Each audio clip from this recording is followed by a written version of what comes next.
Singapore's job market takes a turn for the worse, with a record plunge in the number of people employed. Purpose-built migrant worker dormitories see a 25% drop in occupancy as part of efforts to prevent the spread of COVID-19. And the evolving politics of Singapore, Pritam Singh reveals he's giving up half of his annual salary as opposition leader. Good evening, you're watching The Big Story, coming to you live from the Straits Times newsroom. I'm Olivia Quay. And I'm Dylan Ang. You can subscribe to the Straits Times channel so you never miss a single episode. Employment is down and retrenchments are up as the COVID-19 pandemic weighs on Singapore's economy. Preliminary data published today by the Manpower Ministry showed that the number of workers fell by 121,800 between April and June this year when the circuit breaker kicked in. It's the worst quarterly drop on record and more than 4 times the number in the first quarter when employment declined by 25,600. Retrenchments in the last 3 months more than doubled to 6,700 from 3,220 in the previous quarter. Singapore's overall unemployment rate rose to 2.9% in June, while for Singaporeans it was 4%. Let's discuss the numbers and the outlook for jobs with Joanna Seow, Manpower correspondent at the Straits Times.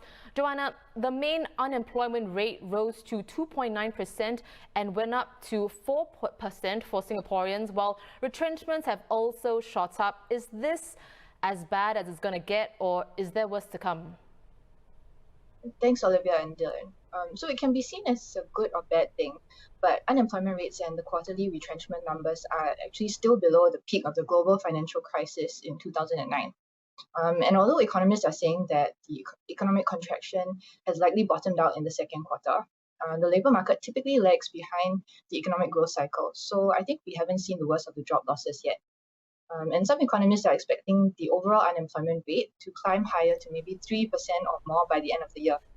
And actually this morning, Manpower Minister Josephine Teo, she was at a press briefing, so she said that the job situation may not have hit rock bottom yet. Firstly, because global demand is still weak, so some companies here will be quite cautious when it comes to hiring. And secondly, while some companies are resuming operations, they may ask existing staff to do a bit more work rather than hire people since the outlook is still so uncertain.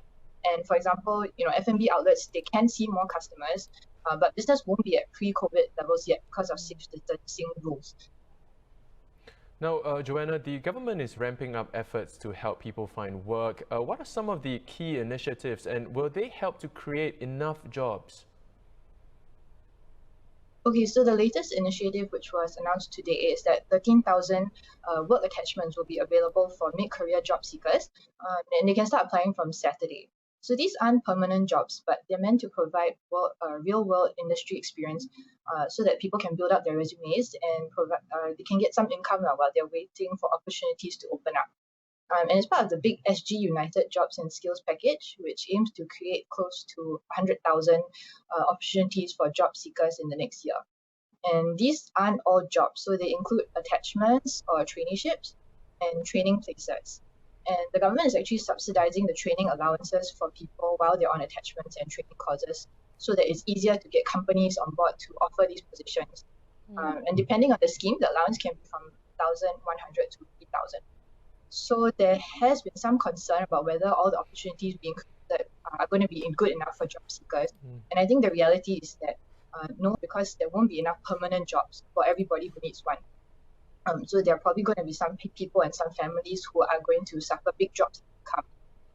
But I guess the bright side, is though that it's through the training places and work attachments, the government is trying to provide some basic income for job seekers, even if it's lower than what they were previously earning.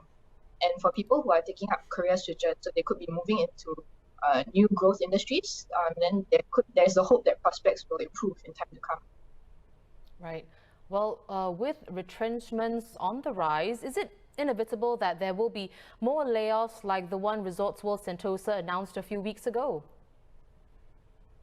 Yeah, I think it's inevitable that we'll see more retrenchments. For example, many hotels and tourist attractions aren't going to see visitors reach their pre-COVID levels for maybe a year or more. So it would be very difficult for them to keep workers employed over such a long period. But I mean, if there are retrenchments, the process has to be done properly and fairly. So there's actually a tripartite advisory that was formulated by the government, employers, and unions that says it says things like older and pregnant employees should not be unfairly targeted. And employers should communicate with employees early and explain to them why a retrenchment exercise is needed, how it will be carried out, what factors will be considered in deciding who will be let go, and what assistance they'll be given to find another job. And there have actually been media reports recently about this aircraft maintenance firm called Eagle Services Asia. So it was actually still in negotiations with the unions about like who's going to be retrenched. They were finalizing the name list, but they already told some workers that they may be laid off. So NTUC came out and said that that was unacceptable. And I guess to end off, I think conducting a retrenchment fairly and with compassion is just the right thing to do.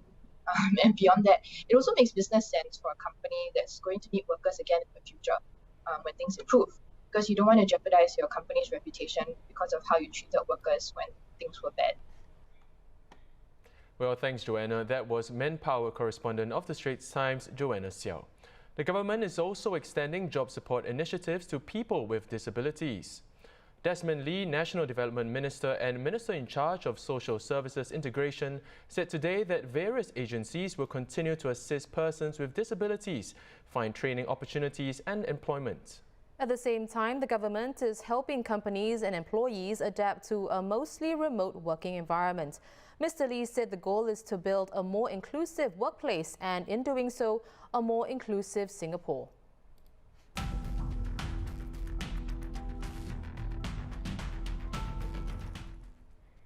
An update on Singapore's COVID-19 situation: 334 new cases were confirmed today, taking the total to over 51,500. They include 3 community cases, 2 Singaporeans or permanent residents, and a work pass holder. There were also 4 imported cases. Migrant workers living in dormitories make up the vast majority of the remaining cases, and more details will be shared tonight. According to the Ministries of Manpower and National Development, the concentration of migrant workers in dormitories has been thinned out significantly, and large sections of dorms are no longer gazetted as isolation areas. Purpose-built dorms have seen a 25% drop in occupancy. They now house some 160,000 workers, down from 212,000 in April. The Health Ministry said the de-gazetted dormitory blocks now house only recovered workers and those who recently tested negative for COVID-19. Control measures are in place to prevent occupants of these blocks from mingling with those in blocks that remain gazetted as isolation areas. Only workers staying in selected blocks are allowed to go to work. In the meantime, contractors anxious to resume business have taken the initiative to apply to build temporary quarters for their workers on work sites. These include quick-built dormitories and construction temporary quarters. We are joined by journalist Tee Zhuo to tell us more. Now, if these dorms are to facilitate the quick resumption of business, then how long does application take? And could you explain the whole process to us? Well, so there are several kinds of temporary housing structures that will come up in the next few months. And I think each of them will have different application processes. But the most immediate are the construction temporary quarters. So these are temporary structures that will house workers at the construction site itself, and they can hold up to 300 workers each. They are standalone structures and can be removed later, or they use parts of the building that's being constructed to house the workers. The application process for that is so they have to go to BCA, the Building Construction Authority, and also seek approval from MOM. But there are also multiple government agencies that they need to get the approval from, like for example NEA and PUB. These are for things like sanitation and water supply. Offhand, from context, they've told me that the process to build something like this could take a few weeks, and I think the authorities are trying their best to expedite the application process for such quarters. The QBDs are a bit further afield, so I think until the end of the year, I think was the deadline that was given, and I think next month MOM and other agencies will be holding more consultations with health experts. So those are the quick-built dorms, which are semi-permanent structures that will last for about 2 to 3 years. Right. Well, Tee Zhuo, How far will these new arrangements go in helping to reduce the density of workers in the other dormitories? Right. As we have seen already, they have reduced the occupancy of the current purpose-built dormitories, which are the largest class of dormitories, here by about 25%. So I think we can expect them to do a lot more, especially since, the QBDs, the quick-built dorms, are supposed to add about 25,000 bed spaces. And already the Ministry of Manpower and the authorities have approved 25,000 bed spaces for the construction temporary quarters, so that's 50,000 in total. And I think now Education Minister Lawrence Wong said in a previous press conference that the aim was to get about 60,000 bed spaces by the end of the year. So but I think the important question is what happens in the long term, right? So in the next 2 to 3 years, Mr. Wong also said that they are adding more spaces to the purpose-built dorms to thin them out even further. But the longer-term question is, of course, what sort of permanent housing that we can give to workers that will still have good living conditions. And I think this requires a real discussion between civil society, the experts, and the construction sector and the authorities. Now, authorities have said that safety measures will be implemented in the new quick-built dormitories. Can you elaborate on what some of them are, and are there any potential loopholes that might lead to problems, despite these safety measures? Well, so the specifications are still being discussed, but as of June, I think it was reported that these quick-built dormitories will have no more than 10 beds per room. Which is, I guess, down from the current up to, I think, 16 or sometimes even more beds per room. And these beds are supposed to be single deck, so not double deck, as in some dorms right now, and have at least 1 meter of spacing between them. Additionally, they are also not supposed to be more than 5 people sharing a toilet, bathroom, and sink. Currently, as many as 15 people, for example, could share these amenities, and each resident is supposed to have 6 square meters of living space. Compared to right now, the regulations are 4.5 square meters. So I think the question is whether or not this is enough, for now, based on what MOM and the Ministry of National Development have told us, the early feedback from dormitory operators is that they are generally supportive of capping the number of workers per room and increasing the living space per resident, to help reduce the kind of transmission during pandemics like COVID-19. And they're also going to be testing some variations on these changes to these configurations of the QBDs in some selected dorms. So but on the other hand, some civil society, which is working with the migrant workers, have raised concerns that this sort of configuration could still not be enough, because ultimately it's still multiple people to a room. So I think that might be the loopholes that you might be talking about. Because after all, it would also be very hard to control mingling between different workers, and we should also ask whether or not we should. Right, well, thanks very much for speaking with us. That was journalist Tee Zhuo. Thanks.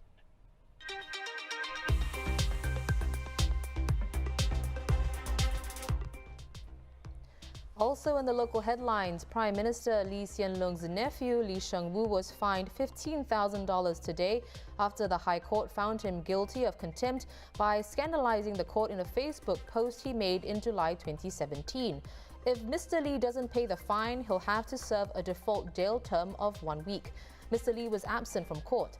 Earlier this month, the court was told that reminders for him to attend court had been sent to Harvard University, where Mr. Lee is an assistant professor of economics. A 29-year-old Indonesian woman who believed to have abandoned a newborn baby was arrested earlier today. She'll be charged tomorrow with exposure and abandonment of a child under 12 years old. And if convicted, she may be jailed up to 7 years or fined, or both. The baby boy was found on Monday night outside a semi-detached home in Tai Keng Gardens near Upper Paya Lebar Road. The police said he had no visible injuries and his condition was stable. And thanks to a national identification service, starting today, DBS bank account holders can scan their faces on their phones to apply for an online banking account. Dubbed SingPass Face Verification, the captured facial image will be matched against the National Biometric Database, containing the facial images and identities of 4 million local residents 15 years old and above, which have been captured through passport and NRIC applications. The database's use so far has been limited to official purposes like at border checkpoints. But private sector organizations like DBS can now tap this infrastructure to securely verify online transactions without needing to build their own systems. Workers' Party Chief Pritam Singh said he'll give more details on his party's approach in Parliament in the coming term when the House reopens on August 24th. He also indicated yesterday that he would extend his support to the two non-constituency MPs from the Progress Singapore Party, given the staff and resources he'll have.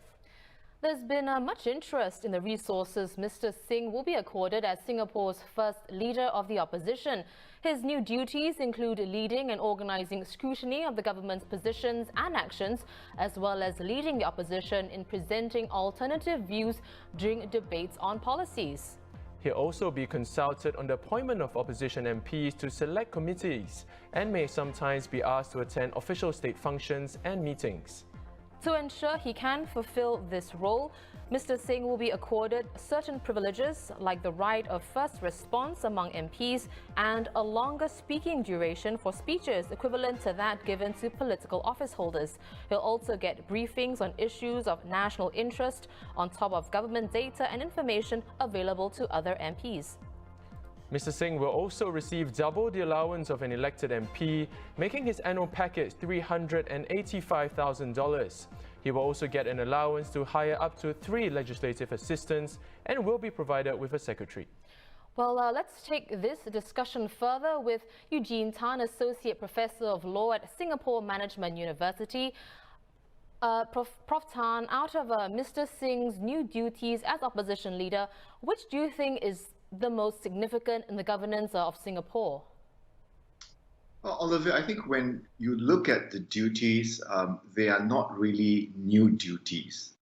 But I think, on the point of which is the most significant, I think in my view, that would be leading the opposition in presenting alternative views on policies, proposed laws, and debates on key issues, such as debates on motions.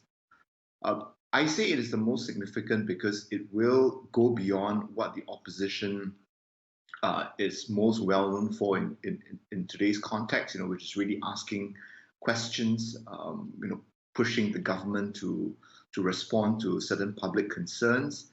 But this ability, to present alternative views, will certainly demonstrate what the opposition is capable of. It will also certainly contribute to policy making. But it is also clear that Mr. Singh and the opposition at this point in time will rather focus on the other duties. I think there is a sense, looking at their statements so far, that because of the resource gap, here we're talking about 12 MPs and 4 legislative assistants, compared with the government having the entire bureaucracy behind them, as well as the access to the information, that the opposition is certainly not going to jump into the mold that the PAP government would want it to be in.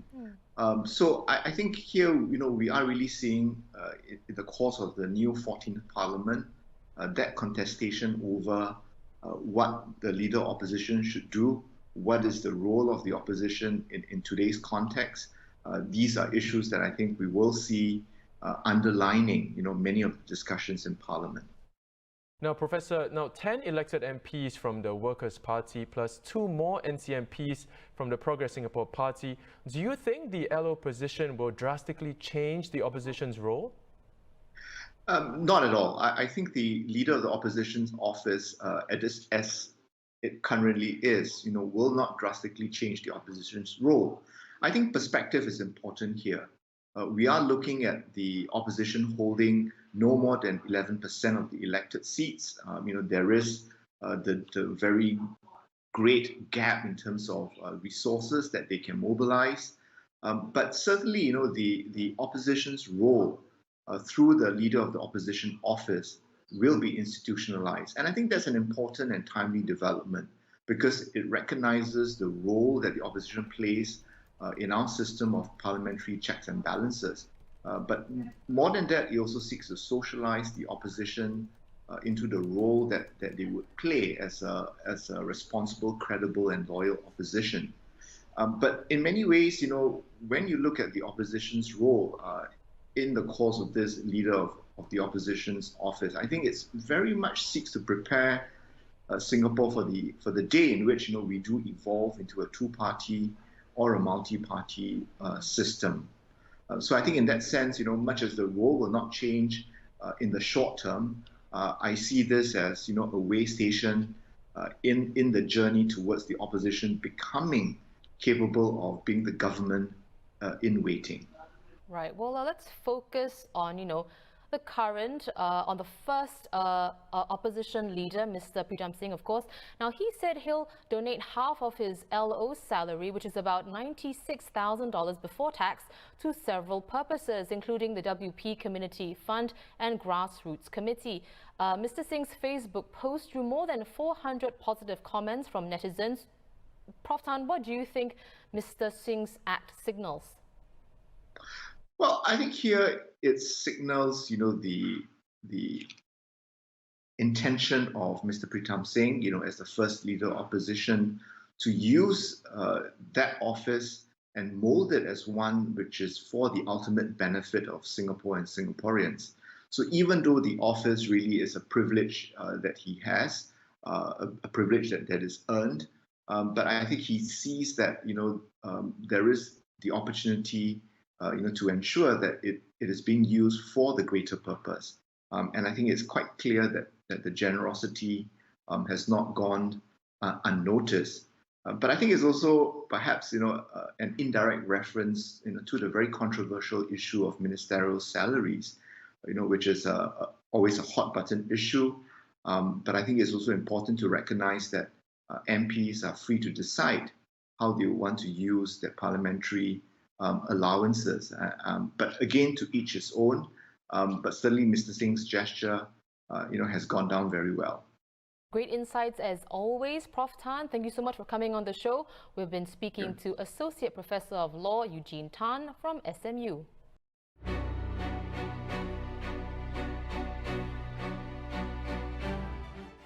Let's take a look at the global headlines. Hong Kong leader Carrie Lam has warned the city is on the brink of a large-scale COVID-19 outbreak that could collapse the hospital system. New regulations that take effect from today are the toughest measures introduced since the beginning of the outbreak and include a ban on gatherings of more than 2 people.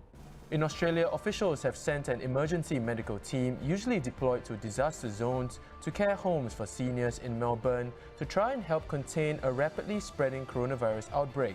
Queensland State has also closed its borders to all of Greater Sydney after it was declared a hotspot by the Queensland government. A court in Egypt has sentenced 5 young women to 2 years in prison for posting indecent videos on the video sharing app TikTok. The jail sentences are the first to have been issued as part of a campaign by the authorities against social media influencers. The women are accused of violating the values and principles of Egyptian society and posting indecent photos and videos disturbing to public morals. Muslim pilgrims have begun the annual Hajj, dramatically downsized this year as the Saudi hosts strive to prevent a coronavirus outbreak during the 5-day pilgrimage. Only about 10,000 people already residing in the kingdom will participate in the ritual, a tiny fraction of the 2.5 million pilgrims from around the world that attended last year. Pilgrims will be required to wear masks, take regular temperature checks, and observe social distancing. Some also reported being given electronic wristbands to allow authorities to monitor their whereabouts. And in entertainment news, Netflix dominated the Emmy Award nominations on Tuesday, breaking the record for the most nominations ever. Netflix led all networks with a record 160 nominations for shows that included Stranger Things, Tiger King and Ozark. HBO's Watchmen scored 26 nods, including Best Limited Series, while Amazon Studios' The Marvelous Mrs. Maisel got 20. Back home, contraband smugglers have been finding new ways to operate, even amid COVID-19 restrictions. The Straits Times got an exclusive look at what goes down in an anti-smuggling operation. That's the sound of 4 tons of contraband cigarettes being destroyed. In total, that's an estimated $1.7 million of duty evaded. According to Singapore Customs, syndicates have recently attempted to smuggle contraband cigarettes through less than container load shipments. In a recent operation last month, Customs officers seized 1,000 cartons of illicit cigarettes from a Woodlands flat. The cargo, hidden in metal boxes, had been declared as tea during importation. A Chinese national was arrested, and the contraband was seized. The contraband cigarettes are marked for disposal after their cases are concluded. They are loaded on wooden pallets and verified with an RFID scanner. Once loaded into the garbage truck, Customs officers escort the truck to an incineration plant in Tuas South. There, they ensure every packet is destroyed before leaving. In the first quarter of this year, over 185,000 packets of duty unpaid cigarettes were seized. 43 offenders were arrested. Well, great pictures there captured by our senior correspondent Zaihan Muhammad Yusuf. The link to the full description is in the link to the full story, I beg your pardon, is in the description below. You can visit straitstimes.com for more news and videos as well. And subscribe to our YouTube channel by hitting the red button below. And once again, I'm Dylan Ang with Olivia Quay. Join us tomorrow for more stories on The Big Story.